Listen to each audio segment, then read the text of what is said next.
Hi everyone. सो देखते हैं कि आपके एंसेस्टर्स की तरफ से आपके लिए क्या मैसेजेस हैं, और ये टाइमलेस रीडिंग है, कलेक्टिव रीडिंग है। लेट्स सी क्या है कार्ड्स में। 6 of scrolls, lovers, justice, okay,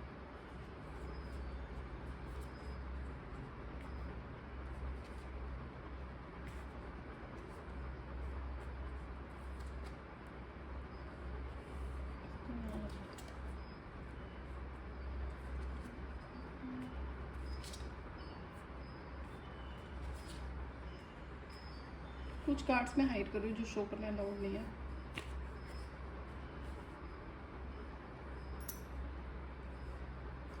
सो यहाँ पर सबसे पहले तो hello from heaven. Let me see क्या कह रहे हैं आपके ancestors. Hello from heaven, your loved ones in this spirit world want to connect with you as much as you want to connect with them.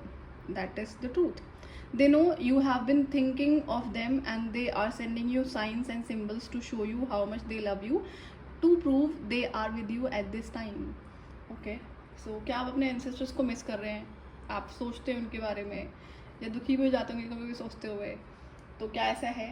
And आपके ancestors आपसे connect कर रहे हैं किसी डिफरेंट फॉर्म्स में, और वो क्या फॉर्म्स हैं वो हम देखते हैं यहाँ पे। यहाँ पर एक मिनट, आपसे जो आपके एंसेस्टर्स हैं वो एनिमल्स, बर्ड्स के फॉर्म में कनेक्ट कर रहे हैं। तो अगर बहुत ज़्यादा आप ड्रैगन फ्लाई देखते हैं, कैट्स है, और यहाँ पे जैसे बर्ड्स हैं। एक कार्ड और था, पता नहीं कहाँ चला गया, जिसमें देवर सो क्लियर। तो उससे क्या है कि ये जो आपके एंसेस्टर्स हैं वो इन चीज़ों के थ्रू आपसे कनेक्ट करने की कोशिश कर रहे हैं। तो मतलब कहने का मतलब है कि वो अपनी प्रेजेंस आपको हमेशा फील करवाते हैं। नाउ अंडरस्टैंड कि अगर स्पिरिट फॉर्म में आपने नहीं देख सकते हो, जो कि कई बार ज़रूरी नहीं होता है, बिकॉज हर इंसान नहीं समझ पाता ना स्पिरिट वर्ल्ड को, तो वो रहते हमेशा आपके साथ में हैं।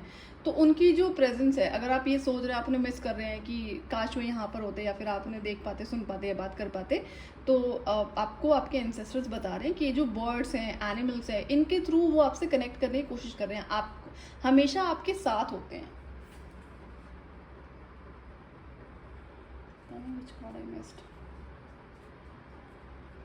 ओके, सो अच्छा, यहाँ पे मैं बोल तो रही थी ना कौन सा कार्ड मिस हो रहा है। देखो ये कार्ड देखो, बटरफ्लाइज हैं, ड्रैगन फ्लाई है, एंड कुछ और यहाँ पे ना इंसेक्ट्स हैं, फेदर्स हैं, और नेचर के थ्रू वो आपसे कनेक्ट कर रहे हैं। तो ओके, यहाँ पे एक और मैसेज है कि अगर आपका बहुत मन करता है ना नेचर में जाने का, अंदर से आपको मन कर रहा है नेचर में जाने का, गार्डनिंग करने का, या कुछ और नेचर से कनेक्टेड है, एनिमल से कनेक्टेड है, तो ये आपके एंसेस्टर्स हैं जो आपसे कनेक्ट कर रहे हैं, और ये आपको करना चाहिए, अवॉइड नहीं करना चाहिए। तो अगर आप बहुत ज़्यादा बटरफ्लाइज, ड्रैगन फ्लाइज और फेदर्स बहुत ज़्यादा दिखाई पड़ रहे हैं, एनिमल्स में बर्ड्स बहुत ज़्यादा हैं, कोई स्पेसिफिक बर्ड्स आपको दिखाई पड़ रहे हैं, तो ये आपके एंसेस्टर्स हैं। सो वो आपसे डिस्कनेक्टेड नहीं है, ना ही हो सकते हैं ना। आप समझने वाली बात ये है कि क्या आप अपने एंसेस्टर्स को ऑफरिंग करते हो, उनको ग्रैटिट्यूड शो करते हो। ऑफरिंग हो गया, चैरिटी हो गई, ये चीज़ें मस्ट होती हैं आपको अपने एंसेस्टर्स के लिए करना। इक्वल गिवन एंड टेक होता है, आपको ये करना ही होता है, क्योंकि ये आपकी रिस्पॉन्सिबिलिटी है। जो आपके एंसेस्टर्स होते हैं वो आपकी ज़िंदगी में स्पिरिचुअल प्रोटेक्शन के लिए रिस्पॉन्सिबल होते हैं, और किसी तरह की जो ऑब्स्टेकल्स होती हैं उसको भी रिमूव करते हैं वो। जैसे कि स्पिरिचुअल अटैक्स होते हैं, कोई ब्लैक मैजिक कर रहा है, तो भले ही वो उसे कई बार वो खुद से उसको कट ऑफ कर देते हैं। नाउ डिपेंड करता है कौन कितना इन चीज़ों से गो थ्रू कर रहा है, तो उसी लेवल का सपोर्ट आपको आपके एंसेस्टर से होता है। तो आप ये नहीं कर सकते हो कि आपको सपोर्ट वहाँ से रिसीव हो रहा है और आप उन्हें ना तो ग्रैटिट्यूड शो कर रहे हो, ना ही ऑफरिंग कर रहे हो, तो ये चीज़ गलत है। प्लीज़ मेक श्योर अगर आप नहीं करते हैं तो आप अब से करना शुरू करते हैं। एंसेस्टर्स ऑफरिंग में हिंदुइज्म में तर्पण होता है। तर्पण अगर आप परफॉर्म कर सकते हैं वंस इन अ ईयर, चाहे न्यू मून पे कर लो, अमावस्या पे, या फिर जब श्राद्ध आते हैं तब कर लो, एक बार ज़रूरी होता है। दूसरा यहाँ पे जो गाइडेंस है, मैसेज आपके एंसेस्टर्स की तरफ से कि आप कुछ ऐसी इच्छाओं को मार रहे हो जो आपको नहीं मारनी चाहिए। जैसे कोई हॉबी हो गई, या ट्रैवलिंग हो गया, कहीं पर जाने का मन है, कुछ नया क्रिएट करने का मन है, तो आप उसको कंट्रोल कर रहे हो, किल कर रहे हो कि नहीं, इसको रिमूव कर देते हैं, हटा देते हैं। तो ये गलत है। इस इच्छा को आपको पूरा करना है। ये आपके एंसेस्टर्स की इच्छा है जो कि अच्छी है, कोई गलत तो है नहीं जिससे आपका नुकसान होगा या किसी और का नुकसान होगा। तो ये कोई भी चीज़ है जिससे क्या होता है ना, आपका इनर चाइल्ड भी कनेक्टेड है, तो ये आपके एंसेस्टर से कनेक्टेड है और ये आपके इनर चाइल्ड से कनेक्टेड है। तो ये इंटरकनेक्टेड चीज़ है। अगर आप ऐसी किसी भी इच्छा को मार रहे हो, जो अब उसके पीछे का रीज़न क्या है? Is it finances? क्या फाइनेंसेस रीजन है? तो अगर फाइनेंसेस रीजन है तो आपके लिए गाइडेंस है कि आप पहले प्लान करो, अपने फाइनेंसेस पे काम करो, और ये जो पर्टिकुलर इच्छा है इसको आगे चल के पूरा ज़रूर करना, या पैरेलली अगर आप इस पे ध्यान दे सकते हो तो मेक श्योर ज़रूर करो।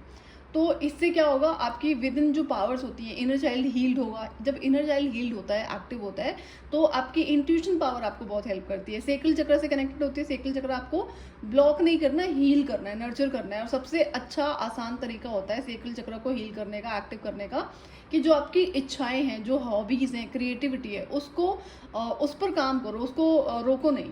और मेक श्योर आपको ये डिफरेंस पता होना चाहिए कि क्या गलत है, क्या सही है। मैं यहाँ पे पर्टिकुलर हॉबीज़ की बात करूँ जिससे आपका नुकसान नहीं होगा, किसी और का नुकसान नहीं होगा। तो कई बार फैमिलीज कहती है नहीं नहीं इसको रहने दो, इस पर टाइम वेस्ट होगा, पैसे वेस्ट होंगे। तो आप खुद से अर्न करो। अगर यहाँ पे मनी इन्वॉल्व है, प्लान करो किस तरह से आप अर्निंग करोगे एंड देन इस पर इन्वेस्ट करोगे। कुछ चाइल्डहुड की मेमोरीज हो सकता है आपको दोबारा से आ रही हो, और चाइल्डहुड से यहाँ पे कुछ कनेक्टेड है। इनर चाइल्ड तो चलो है ही, बट देन चाइल्डहुड की मेमोरीज से कुछ आपको जो रीसर्फेस हो रही हैं, आप मिस कर रहे हैं। तो खुद के साथ बैठो, उसको देखो क्या चीज़ें रह गई है, उसको फुलफिल करना है। अगर कुछ चाइल्डहुड का जो आपने छोड़ दिया, फॉर एग्जाम्पल कोई गेम थी जो आपको पसंद थी खेलना, जो अगेन आपकी फिजिकल बॉडी का नुकसान ना करती हो, एंड तो वो आप कंटिन्यू करें। यहाँ पे आपको अर्थ से बहुत ज़्यादा कनेक्ट करना है। जो अर्थ मैजिक है, जो आपके एंसेस्टर्स हैं, स्पिरिट गाइड से, ये बहुत ज़्यादा कनेक्ट कर रहे हैं अर्थ मैजिक से, जो कि आपका रूट चक्र से कनेक्टेड है, अर्थ एलिमेंट है। तो अर्थ एलिमेंट से आप कैसे कैसे इंक्रीज कर सकते हो अपनी फिजिकल बॉडी में, लाइक जो अपना खाना ध्यान देना है, नेचुरल फूड खाना है। दूसरा, आपको ग्राउंडिंग करो, आप नेचर में टाइम स्पेंड करो। क्या कोई ऐसी हॉबी और या फिर गेम है जो आपको ऐसी जगह पे खेलनी पसंद हो जो जहाँ पर मिट्टी और पानी इन्वॉल्व होता है और नेचर इन्वॉल्व होता है, कि उसके बिना ये हो नहीं पाएगा। तो अगर ऐसी सी कोई इच्छा है तो ये पर्टिकुलर आपके लिए, उसको दोबारा से कंटिन्यू करो। Take care of your needs. ऐसी कौन सी नीड्स है जिसको शायद आप अवॉइड कर रहे हो या डिक्लाइन कर रहे हो कि नहीं रहने देते, छोड़ देते? तो अगेन, अब नीड्स कौन सी है वो आपको ध्यान देना है। जो अच्छी नीड्स है उसका ध्यान आपको ज़रूर देना है।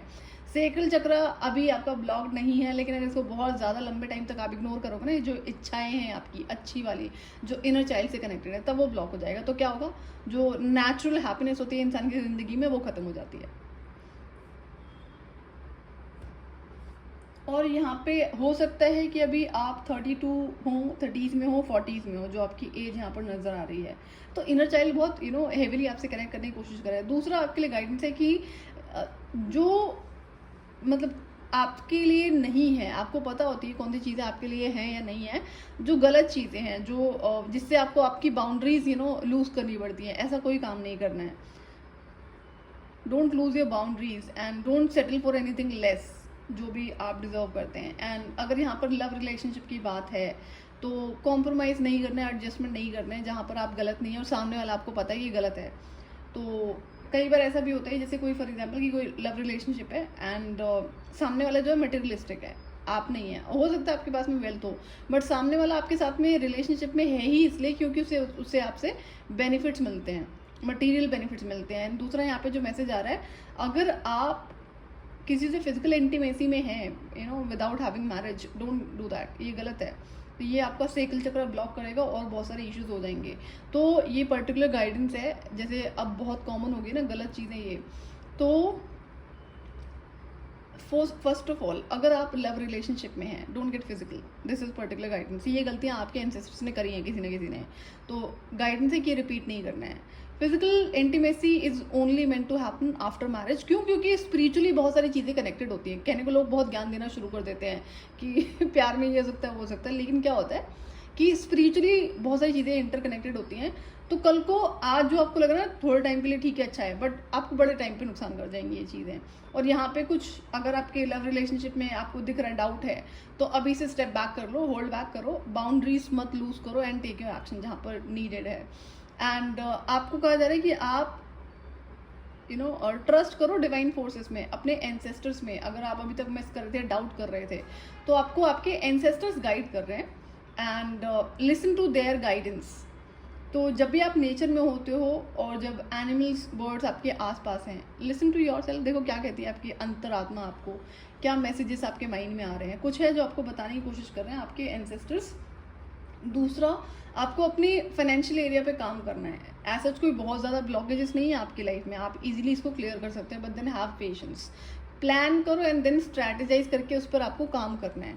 तो अगर आप फाइनेंसिस की वजह से किसी चीज़ पे होल्ड बैक कर रहे हो तो वो बहुत लंबे टाइम के लिए आपको नहीं करना पड़ेगा, but then the guidance is कि जो इच्छाएं आपकी हैं उसे ज़रूर पूरा करना है, जो अच्छी वाली इच्छाएं हैं।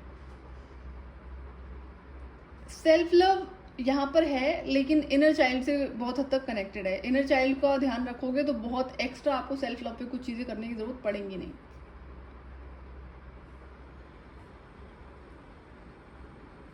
दूसरा ये है कि अगर आपको कोई ओवर पावर करने की कोशिश कर रहा है, अपनी नीड्स एंड वांट्स को आपके ऊपर पुश करा जा रहा है कि नहीं आप यही करो, हम चाहते हैं आप यही करो, तो आप उसको कम्युनिकेट करना सीखो क्लियरली कि अगर आपका मन नहीं है तो आप ये नहीं करेंगे, तो जो कि आपके लिए अच्छा है। आपको पता होता है ना आपका मन नहीं है, तो गलत चीज़ें हैं, तो उसको मना करना सीखो, सामने चाहे कोई भी हो। इससे इस तरह से क्या होता है, आपकी जो इंट्यूशन पावर होती है वो और बढ़ती है, और जो आपका एंसेस्टर का सपोर्ट है वो आपको मिलता है। वो होता क्या है कि अगर आप कोई ऐसे पर्सन है जो यहाँ पर एंसेस्टर से नेचुरली बहुत कनेक्टेड है, फैमिली का हर इंसान एंसेस्टर से कनेक्टेड नहीं होता है, रेयर पीपल होते हैं, तो इस केस में क्या होगा, बहुत सारे ऐसे कार्मिक पैटर्न्स हैं जो आप क्लियर कर रहे हो नो बोलकर। गलत चीज़ों को जब आप मना करते हो तो नेचुरली आप कार्मिक पैटर्न्स को एंड कर रहे होते हैं, और ये वो गलतियां हैं जो आपके एंसेस्टर्स ने, ब्लड लाइन ने कहीं ना कहीं करी हुई है। उन्होंने नो नहीं बोला, आप बोलोगे, तो ये भी रीज़न है कि आपके लाइफ में एंसेस्टर्स का बहुत ज़्यादा सपोर्ट है। क्यों? क्योंकि हो सकता है आपकी लाइफ में, आपकी फैमिली में ऐसे बहुत सारे लोग हों, वो वही सारे गलत काम कर रहे हो जो आप नहीं करते हैं, तो इसलिए आप चोजन है अपने एंसेस्टर्स के द्वारा, तो इसलिए आपको एंसेस्टर्स का बहुत सपोर्ट है। स्टार्ट ऑब्जर्विंग एंड लिसनिंग, आपको जो एनिमल्स की जब सराउंडिंग्स में क्या किस तरह के मैसेजेस आते हैं, एंड आप अबंडेंस ज़रूर क्रिएट करेंगे अपनी लाइफ में। इतना यहाँ पे और एक पर्टिकुलर मैसेज है आपके एंसेस्टर्स की तरफ से, लेकिन जो गलत चीज़ें जितना उसे नो बोलते जाओगे उतना हेवीली सपोर्ट आपकी लाइफ में होगा, और मनी अबंडेंस के गेट जो हैं आपके एंसेस्टर के द्वारा आपको अपॉर्चुनिटीज़ दिखाई जाएंगी। ध्यान रहे, जब मनी अबंडेंस की बात आती है तो हमें हार्डवर्क करना होता है, स्ट्रैटेजाइज करना होता है, कितना टाइम कहाँ पर इन्वेस्ट करोगे, किस तरह से अर्निंग करोगे, किस तरह से सेविंग्स करोगे, एंड किसे कहाँ पर इन्वेस्ट करोगे, तो ये सारी चीज़ें पार्ट होती हैं। बट अगर एंसेस्टर्स के इश्यूज़ की वजह से दूसरे लोगों की लाइफ में ब्लॉकेजेस हैं तो आपकी लाइफ में नहीं होंगे, अगर आप इस तरह से आगे बढ़ते हैं गलत चीज़ों को नो बोलते हुए। तो आई होप कि मैसेज आपको क्लियर हो। सो ये थी आपकी रीडिंग। मैं आपसे फिर मिलूंगा नेक्स्ट वीडियो में। Till then bye bye.